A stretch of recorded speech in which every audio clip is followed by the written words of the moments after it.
So once you've got your domain, what you might be looking to do is host and build your website.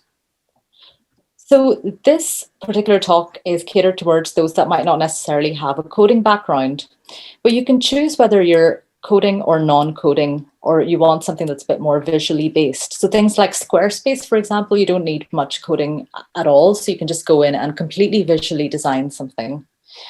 You might want to look at different types of pricing models as well. So subscription-based is basically the type of model across all of these web hosting sites. So you'll find that you can either pay annually or pay monthly for these sites. But the other important thing to consider is it just going to be yourself that's controlling the site? Or do you want a number of users? Do you have other people in your company, or do you have anyone else supporting you?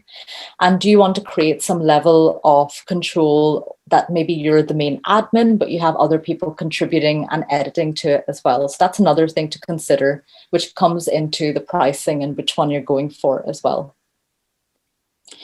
So these are some different examples of places you can go for web hosting and domains as well, potentially as well. So Squarespace is the really famous one that you've all probably heard of. There are some other options there. There is Webflow.